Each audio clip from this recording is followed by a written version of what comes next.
When it comes to financial advice, you got to trust the source. It's why you listen to this podcast. When I'm looking to upgrade my wallet, I turn to NerdWallet. Their expert team of nerds dives into the details to help you find smarter financial products. Before NerdWallet, I was paying for vacations all wrong. I was missing out on miles I didn't even know I was leaving on the table. Now I've got a new card with more miles and more upgrades. What could future you do with more travel rewards? I don't know, maybe that fancy hotel upgrade that you have always been dreaming about. Wherever you go next, make it happen with a smarter travel credit card. Don't wait to make smart financial decisions. Compare and find smarter credit cards, savings accounts, and more today at nerdwallet.com. NerdWallet. Finance smarter. As with all cards, credit is subject to lender approval and terms apply. Millions of people have lost weight with personalized plans from Noom. Like Evan, who can't stand salads and still lost 50 pounds. Salads generally for most people are the easy button, right? For me, that wasn't an option. I never really was a salad guy. That's just not who I am. But Noom worked for me. Get your personalized plan today at Noom.com. Real Noom user compensated to provide their story. In 4 weeks, the typical Noom user can expect to lose 1 to 2 pounds per week. Individual results may vary. Is there anyone else out there that watches House Hunters International endlessly, all while Googling, how do I move to that country just like I do? The idea of being a digital nomad and working remotely was certainly at the top of the to-do list before 2020, but now, of course, we're in a different world. But it isn't always going to be this way. If you ever had that dream of living the digital nomad life, this episode is for you. Kari DePhillips is a longtime digital nomad, CEO of The Content Factory, and co-host of the Workationing podcast, and she is here to share with you what you need to know to embrace the digital nomad lifestyle. You're listening to Millennial Money with award-winning money expert and serial entrepreneur, Shauna Come to Game, where we flip the script on the old-school approach to everything your parents never taught you about money. Each week, Shauna creates a safe space by talking with special guests from around the world about money wellness, entrepreneurship, traveling like a boss, and what makes millennials tick. Unique stories, trailblazing perspectives, tips, tricks, and everything there is to know about money. Find it all here as you uncover your money story and unlock the life you want to live. Pretty cool, right? Here's Shauna, money expert, Indiana Hoosier, and burger aficionado. As Kari says, so much of the things that stop us from moving forward are these logical fallacies that in actuality don't exist. So how do you begin to make change? Well, as Kari says, you need to take action. Action changes things. Now, maybe you're like me. I have often constructed so many roadblocks in my mind for why the digital nomad work abroad lifestyle just won't work, whether it's money, figuring out what countries to go to, can it really all work? All of the questions. Well, Kari was in the same spot until a completely life-changing event happened, and she decided she needed to take action. So this episode is Kari's story of how she became a digital work-abroad nomad, what she loves about the nomad lifestyle, and advice to help you do the same with ease. You know, that the days when we can travel and roam, they might not be that far away, even if it's really hard to imagine right now. So as with any goal you have in life, now is the time to make the plan and put the action steps in place, because you do not need me to remind you that we only have one life to live. So let's live it well. I had put a search on social media looking for someone who could talk all about being a digital nomad, and you were referred by a mutual friend, so I knew it had to be a great connection. And then when I read that you described yourself as an expert in building and scaling remote teams, digital nomadry, which I love that word, and living intentionally, I thought, okay, we absolutely have to talk. So let's talk about being a nomad, because I think especially this year, it's been very hard to be a nomad. We're all pretty much stuck where we're at. So what has 2020 been like for you? It started off with a client meeting in Chicago and rural Indiana. And then I got off of that flight back home to Amsterdam, where I have a lease on a great apartment right downtown. And then I had a press trip to Goa, India for the Holi Festival, which was on my bucket list. And Wow. me and my podcast co-host, we were set to be there for almost a month. And she went there. She was pretty newly pregnant. And COVID was like starting to be on the radar, or the coronavirus rather was starting to be, but like on a very minimal level. And I purposefully isolate myself from a lot of world news. That's pretty smart. It's all about securing your headspace, protecting your headspace, right? So I was very excited to go to the Holi Festival. And for those of your listeners who don't know, it's spelled Holi. And I highly recommend that you Google image search that, because it's this beautiful festival of people like touching each other's faces with this colored powder. And like, I have blonde hair. I came out of it with, my hair was pink for over a month and a half. Oh my gosh. But I almost got stuck in India because we were, like I said, we were scheduled to be there for my side business, or my side gig, if you will, is the Workationing podcast. And it chronicles my adventures in becoming a digital nomad with my colleague and best friend. And we travel the world, and it got a lot of media coverage. And as a result, we ended up with some wonderful sponsors, one of which was the No Name Guest House in Goa, India. So we were set to be there for a month and record all of this great podcast content. And I was very committed to that cause. But then the border started shutting down, and there were all of these rumors as to like, nobody knows when it's going to happen. And my podcast co-host ended up getting out 3 days earlier than me, because 9 hours before I started making phone calls to the airport, she got in ahead of me. And 9 hours later, I was 3 days behind on a flight out of India. And we have friends who were stuck there for over 30 days because the borders really started locking down. So when I came back, I was so happy to finally make it back to Amsterdam, which is where my home base is right now. I'm originally from the US. But since then, I really haven't gone anywhere. And 2020 has definitely put a damper on my travel plans. But more importantly, I got to witness firsthand how quickly things can change in an international situation, especially like pandemic. Never in my life has something like this happened. Certainly not to this degree. And the quickness with which individual countries were creating their own rules and shutting down borders and making travel impossible for the people who were either trying to get in, or in my case, were trying to get out, was really scary. And beyond all that, I'm on team, let's not spread this. Yes, that's a good team to be on. Thank you for that. To be clear. So I've been hanging out in Amsterdam. All of the restaurants are closed here. There are no alcohol sales past 8 p.m. You can't go into a coffee shop. The gyms are still open. The museums for a while were closed, but individual borders out here are now starting to shut down. For example, Belgium is enforcing border lockdown soon. France has an 8 p.m. curfew. Out here in the Netherlands, the restaurants are closed, but in France, you got to be home by 8 p.m. So it's very much country by country. It's very much minute by minute. And the safest place I feel is at home with my cat.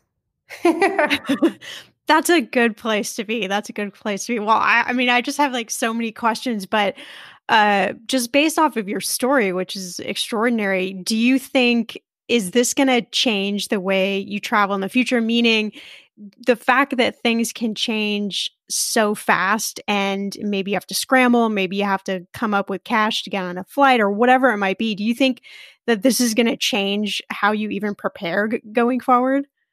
Yes and no. I am inherently more aware of my responsibility as a human to be responsible in my travels, in my interactions with other people, because you're seeing on the news like every single day, these people are having weddings, these people are having funerals, and their major life events that traditionally and eventually, hopefully, all of that is going to go away to a point where we're no longer wearing these like faceless masks, which I really hate. But as a traveler, if you've traveled, for example, if you go from the US to Hawaii or to come in from basically any other country and into the US, including Puerto Rico, which is still part of the US, they ask you like, do you have any weird foods? Because sometimes critters are in there. Do you have any like exotic animals? And people sneak, exotic animals onto planes. And now like Florida's got this horrible anaconda-like snake problem going on right now. And that really shouldn't have happened, In Amsterdam, there's like this special breed of parakeet that was never supposed to be here. And now it's taking over all the parks and people don't really know what to do. And so like on a less threatening level, or at least less threatening to us, because it's certainly very threatening to certain species or, certain environments, these various critters. I don't want to be a critter carrier into another country. And I have a whole new respect for that. I have a whole new understanding for that. And I have, I guess, a greater appreciation for protecting different cultures or protecting other people in the sense that I don't want to get them sick. I don't want to violate their laws. I don't want to bring in, my pet monkey because maybe that's going to go do some things that they don't want it to do.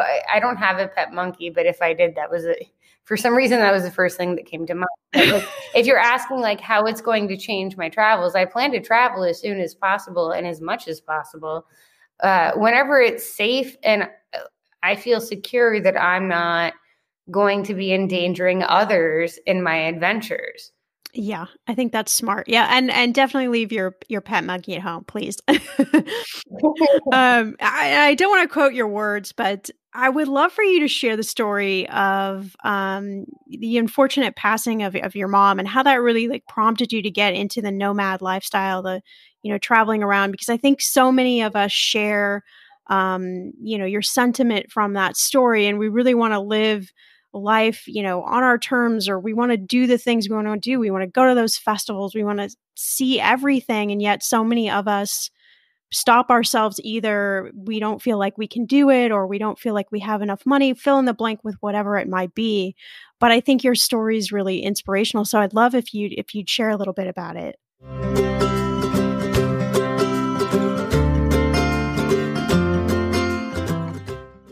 Listen, if you've been using Mint to manage your money, I have got some news for you. First, the bad news. As you might know, Mint is shutting down for good. But the good news, well, there is a way better alternative that is a personal favorite of mine, Monarch Money. And I'm not the only lover of Monarch Money. Many Mint users are turning to Monarch Money and just raving about it. I used to manage my money with an Excel spreadsheet. I know, so archaic, and it was so time-consuming. I tried all of the apps, but I just didn't find one I liked until I found Monarch. And I've got to tell you a secret. Monarch is so easy to use with a very intuitive design. You can even collaborate with your partner, and you can customize Monarch for whatever your needs are. Monarch is the top-rated all-in-one personal finance app. It gives you a comprehensive view of all your accounts, investments, transactions, and more. Create custom budgets, set goals, and collaborate with your partner. And now get an extended 30-day free trial when you go to monarchmoney.com/ETM. Let's go back to the collaboration bit.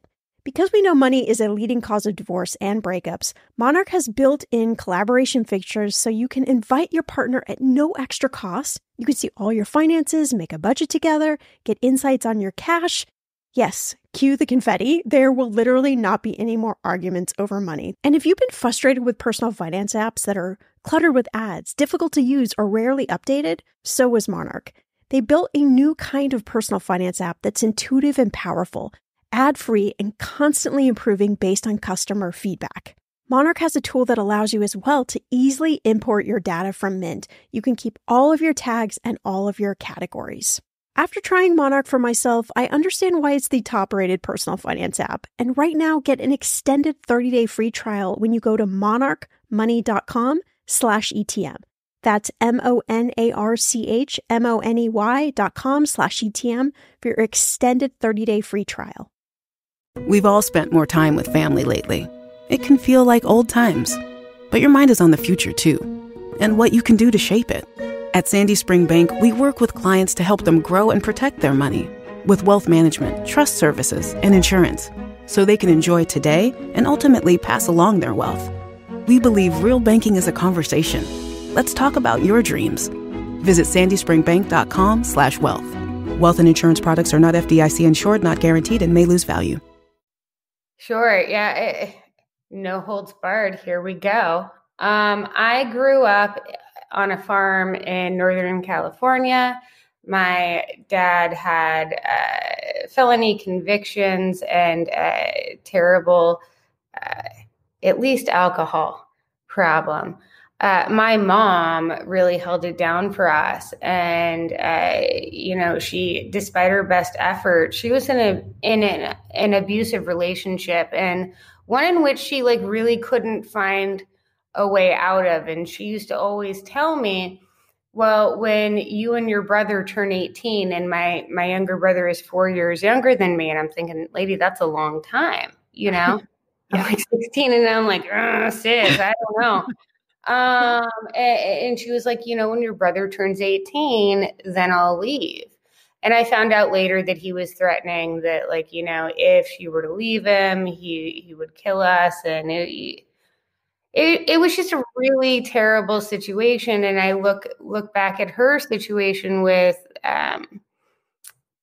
greater understanding and more empathy as I get older. But at the time, I was very frustrated. And so when I turned 18, I moved across the country. I went to college. I went to a women's college, which I love an all-ladies education, to the point where I co-founded Sisters in SEO, which is the largest network of women in the search engine optimization industry. You can find us on Facebook, facebook.com/group/Sisters in SEO. We're up to almost 10,000 members, women in a 70% male-dominated world. And I really credit my college education, though I didn't graduate, in instilling ladies, let's stick together, femmes, minorities, let's all stick together and, make the world a better place. But my mom got sick when I went to college. And it took years for her to be diagnosed, and she made it very clear that she didn't want me to come back to Northern California because she didn't want me to get stuck there. And so I didn't go, and she died when I was 22 years old. My mom was 42. And it was a heartbreaking experience. She died of cancer. It was pancreatic cancer. And when she died, she had left my dad. My brother had graduated high school, turned 18. When she died, my dad got the divorce papers in the mail the same day. So she had left him, but she never actually got to break free. And that left just so much rage in me. And I don't know, I'll censor myself here, but I do my best work from a place of FU. Yes. And that sense of just, I will not have that in the full breadth and depth of the wasted potential. To me, the sadness of my mom's death, like the grief, the devastation, wasn't in just the fact that she was gone. The larger sense of loss was in the life that was left unlived. And it stuck with me, and I really attacked that in every way that I could, and I still continue to attack that. Like, well, how do I want to live? How am I best able to use the talents and abilities and interests that I have to make a difference, to help businesses, help people, and further my quest to utilize my potential to the fullest. And that's what I started my agency out of. That's what I started the Workationing podcast and 2-year travel around the world while knocking items off of our bucket list project came from. That's like, I've got a disco ball above my work desk that rotates all the time. Yes. Stuff. How can I optimize my life in a way that delights me, suits me, eliminates the things that don't serve me, and enables me to, Oprah taught me a thing or two, live my best life.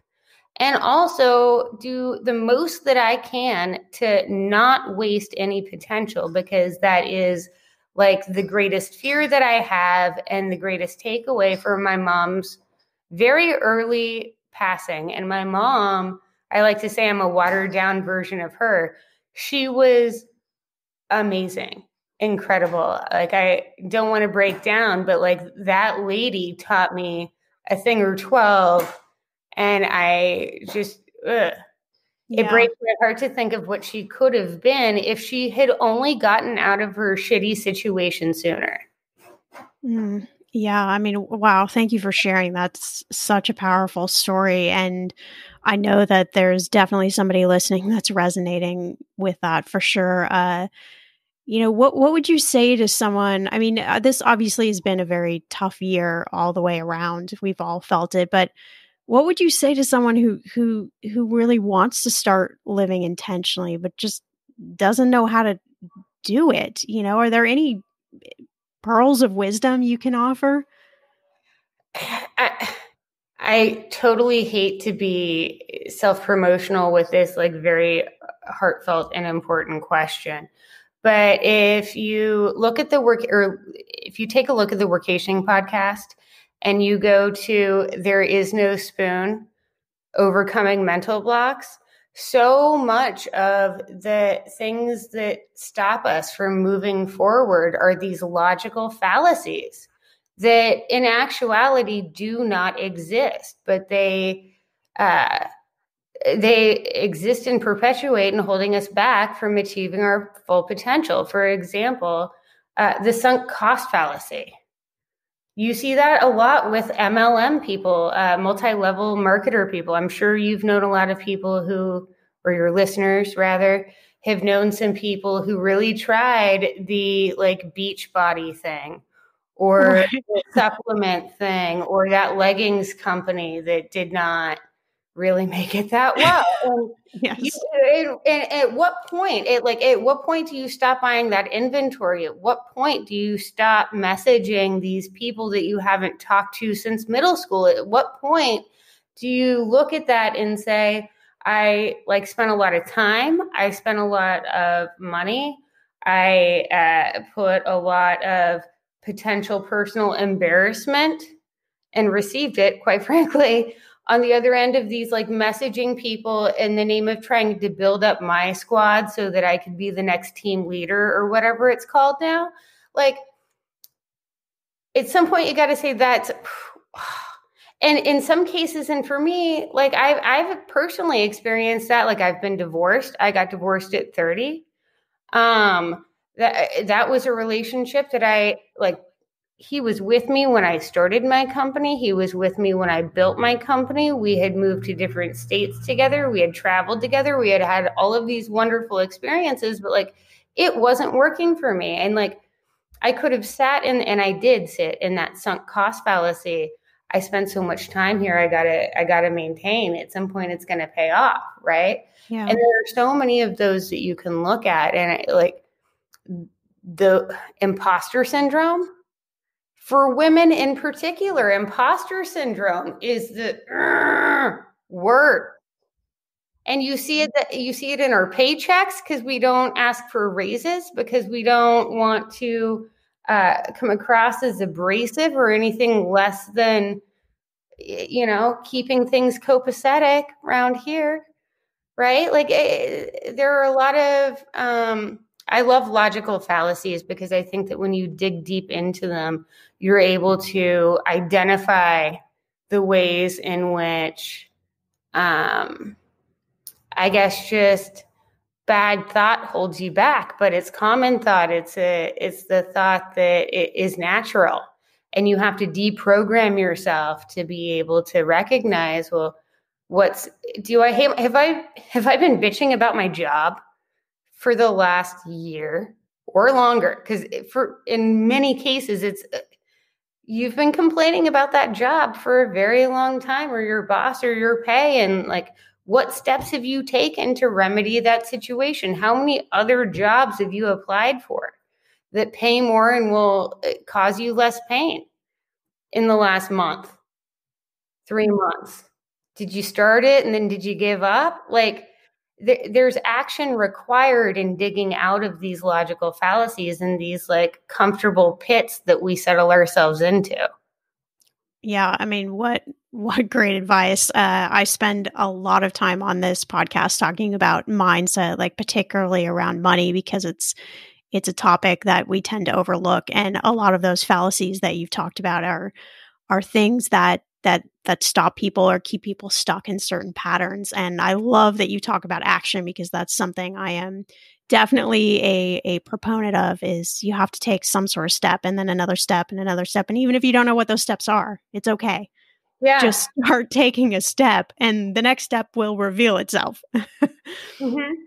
Or you go in a different direction, Well, I want, is transitioning a bit, as somebody who is admitted like junkie of House Hunters International. I definitely have this, I don't want to use the word fantasy because that implies it will never happen, but my husband and I definitely have this desire to live abroad. And I think, we run our own business, and there's always these complications we come up with. Well, what countries could we do this in? Where could we actually live, for an extended period of time? So tell me a little bit about, like, how did you choose Amsterdam, and what is it really like to run a business and work remotely when you don't need to actually work in that country? So a little bit of background. I started the Content Factory in 2010. Somehow I'm still only in my mid to late 27s, but nice. Like started it in 2010. And I began it as a remote agency from day one. I came from advertising right out of college, and I had to drive through traffic for like 45 minutes each way, rush hour, for the privilege of paying $280 a month back then for parking downtown. I had to like get snazzed up, and the ladies know that probably takes you a solid 45 minutes to an hour every day. That's unpaid labor. All of that is unpaid labor. I'm not a great driver. I used to get into fender benders that would make me late and cost me money. Like, I didn't have to do that. All of the work was totally possible to be done from home. And I also was in a situation where my boss had sexually harassed me. I had reported him. The male owners of the company made him say sorry, but he was still my manager, and I really wasn't into that. So I started looking into freelance writing opportunities, and my strategy, here's how I got out of my crappy situation. I went through every city on Craigslist, the writing jobs, the marketing jobs, the writing gigs, and all of the major cities. every single day. I would apply. It was like largely a copy paste job. You can mostly automate it. But I would apply to a ton of jobs a day. And within 3 months, on the back end, like spare free time, I had replaced my income working at a fancy advertising job downtown with freelance writing work from Craigslist. You can still do this today. I train people how to do this. And we've got a Workationing Facebook group as well. But like, that's how I got out of it. And then you could never drag me back to that office of unpaid, like blow drying my hair every day, putting on heels. I was in Pittsburgh at the time and it snows. And it's just like, no, I don't want to. I'm not going back. I'm not going back. Yes. And actually, I don't have to, and you can't make me. So when I started the Content Factory, I made it remote first, and that enabled me to source top tier talent from around the country who also had the same, like, hey, I've got lots of talent, but you're also not going to get me into that office downtown. Some of these people have had chronic health issues and wouldn't have been able to go to an office physically, but certainly still have a ton to offer the workforce. And do. Others are like mothers or parents rather, who really want to spend time with their kids, working at an office and sending their kids to daycare, even if they could or do afford it, they'd rather have that time with their kids. They want to see those first steps. Working from home enables all of that. And so I kind of stumbled onto something way before it was like the popular, cool thing to do. And that's how I founded my agency. And throughout that time, I was traveling around the country. I would go visit friends or family for like weeks or months, sometimes at a time, and always come back to, my home base where I had an apartment or, a house, as the case may be. And it wasn't really until I started doing it with my team in 2008. We had like a team retreat, and it was totally voluntary. You don't have to come to Puerto Rico, guys. If you want to, I'll pay for it. And I got this really cool Airbnb, and there are 2 of them. Like, if you want to, you can. If not, like, I'll cater your meals for the week. How about that? And that was fun and very effective. It was a great team building exercise. We knocked out work goals because that was the deal. If you come to Puerto Rico, you got to help me knock out this course, or we've got to knock out this content plan, or we've got to build out the next strategy for this client. Whatever the case may be, like, there were set goals in place and everyone nailed them. And so when I replicated it again in Playa del Carmen in Mexico, I had made a new hire, and I knew that she was being recruited by a couple of other marketing agencies. And I was like, I'll train you in Mexico. I'm going to the Content Factory. Sorry, guys. Right. And that was great. And actually, during that trip, I had a conversation, and it was just like, well, why can't it always be like this? And I had been thinking about that for a while, and I had set the goal of, in 2017, I'm going to travel the world while working as a digital nomad. And my best friend and colleague, Kelly Chase, was like, well, that sounds splendid.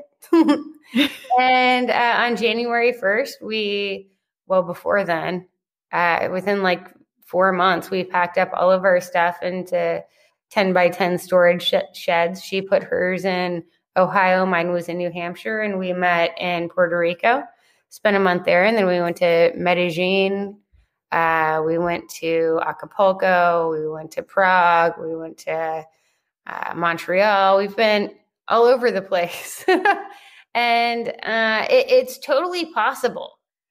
Anybody who can work from home, and I don't want to say that if we're looking at the silver lining, of a very dark cloud that is the coronavirus. What I'm hopeful for is that more business owners and managers are going to see that it is more cost effective to allow their employees to work from home. It broadens the talent pool. It makes them more happy. Statistically, it makes them more productive, which is contrary to popular belief. And it's better for the environment. Can you imagine all these people in LA not having to battle to get to work on time because they don't have to be like it's been phenomenal, except there's nowhere we can drive to, but yes, we're definitely enjoying less traffic.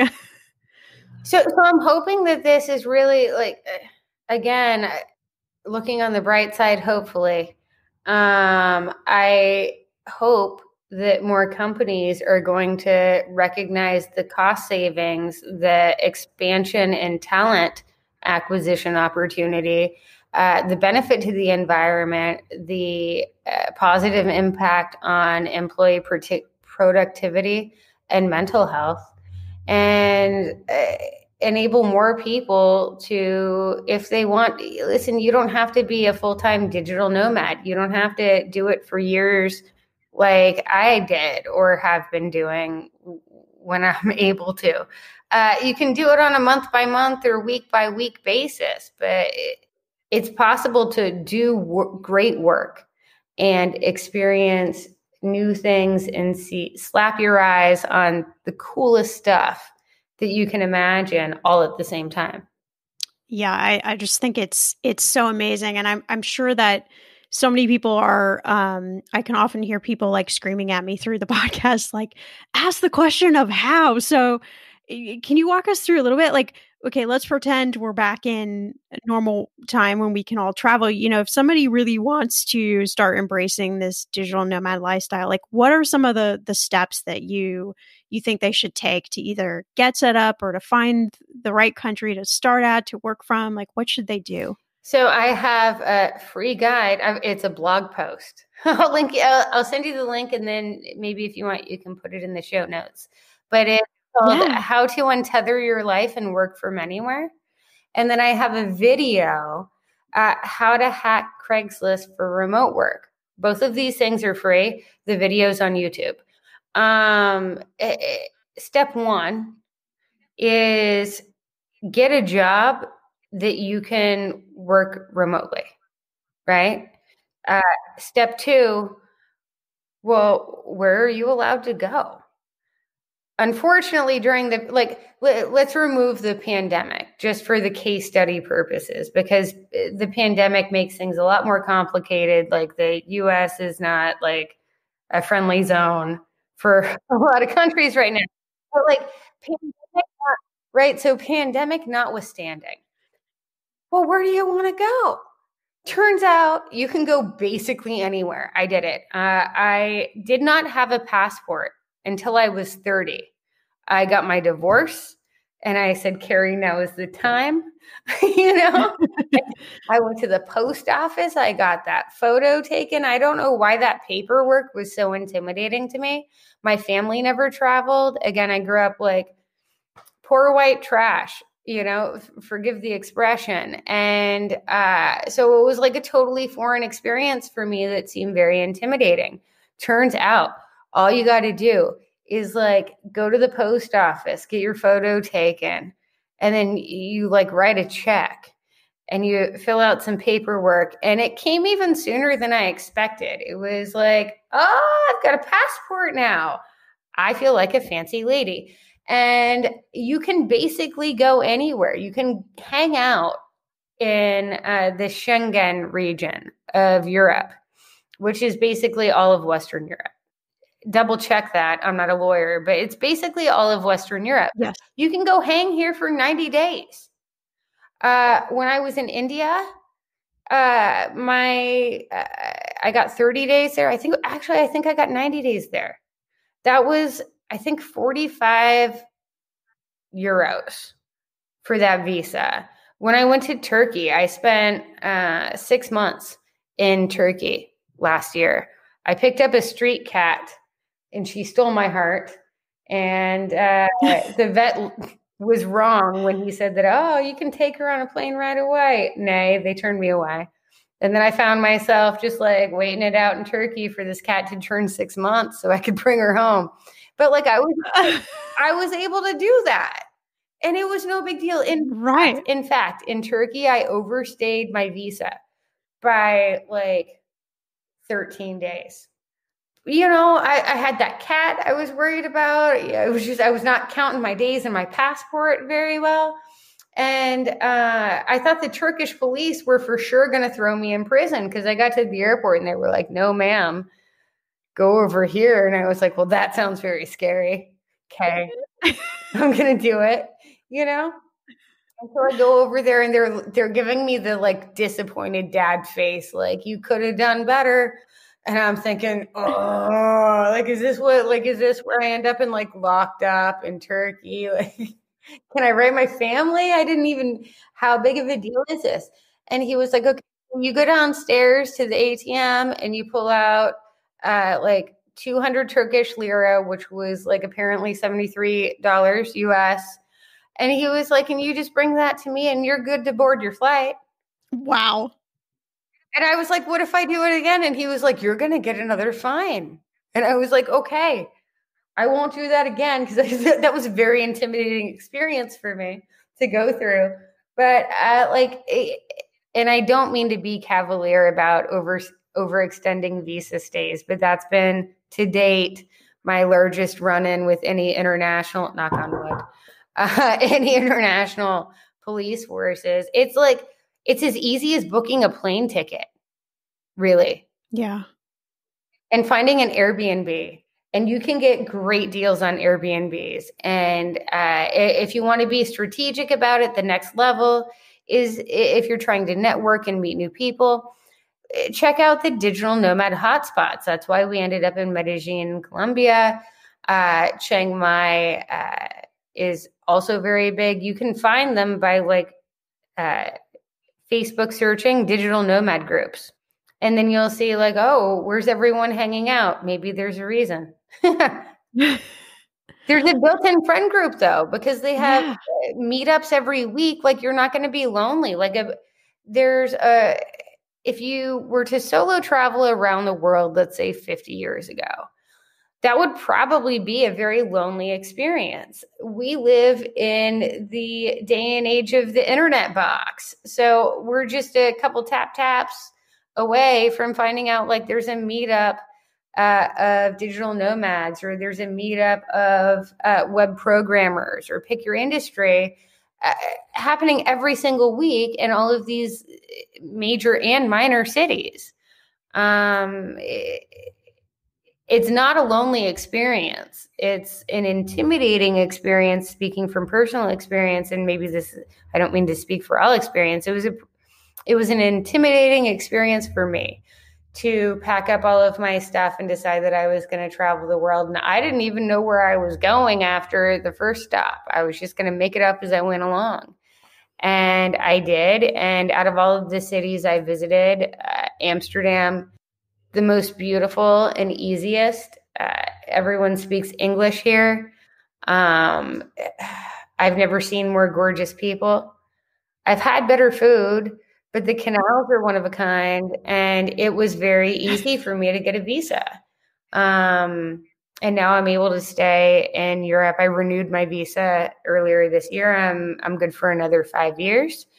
And cost-wise, it required me to park 4,500 euros in a Dutch bank account, create a Dutch company, which costs let's say 3,500 euros. And then I had to run at least 10,000 euros per year through that Dutch company just to, get it going. That's like the bare minimum. There are a few other hoops you have to jump through, but that cost was relatively minimal. And through Workationing's online courses and guides, we were able to achieve that within the first year. And so if you're like a freelance web developer or a writer or, an agency owner, or choose your adventure on whatever kind of digital job you currently have, you can, consult your attorney. But consult your attorney. But from what I heard and what I experienced, you can pretty quickly and easily set yourself up with a long-term visa out here. And I have a friend who has written a book, Seppi Tabibian. She created the She Hit Refresh group on Facebook, and that's women over 30 who are refreshing their lives through travel. And she was an early Workationing podcast listener, and then she created her group, and that's really exploded. And that's a very supportive place. But in the course of fostering that community, she wrote a book called I'm Out of Here, An American's Guide to Moving to Europe. And so she's outlined, I think it's 30 plus countries you can move to. And it's on Amazon. I can send you that link too. But there are ways out. You just have to you have to break yourself free of this mental box of it's too hard. It's really not. Even if you have no experience, you can do this. If you can work from anywhere, you can do this. Wow, I love it. Well, you've more than inspired me. I'm definitely getting that book. And I will make sure to put all of these amazing links in the show notes. But please tell the listeners, if they want to connect with you, they want to check out the Workationing podcast, Content Factory, everything, where can they go to find you? Sure. The Workationing podcast, WORKATIONING, that's Workationing podcast, can be found everywhere you catch your favorite casts. We also have a Facebook group, facebook.com/groups/Workationing, and the Content Factory. It's just content, FAC, contentfac.com. That's all of our social media handles, and you can catch me on LinkedIn. I'm Kari DePhillips, and my name will be spelled in the show notes. Yes, and yes. Okay, I've only got one question for you. What roadblocks are you willing to push aside so you can live the digital nomad lifestyle like Kari? If she can do it, why can't you?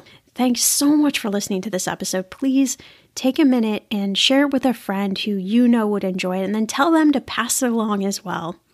And you can always see all the links to this episode, our sponsors, and all the links mentioned in this interview right in the show notes. I'll see you back here in a few days for a brand new episode.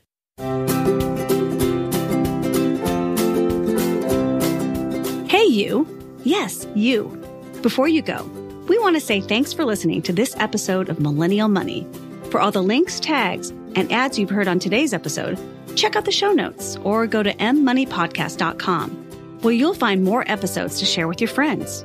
While you're at it, leave us a review and make sure to subscribe wherever you listen so you don't miss out on all the money tips and tricks that will take you from a millennial regular to a millennial money expert. See you back here in a few days with a fresh new episode.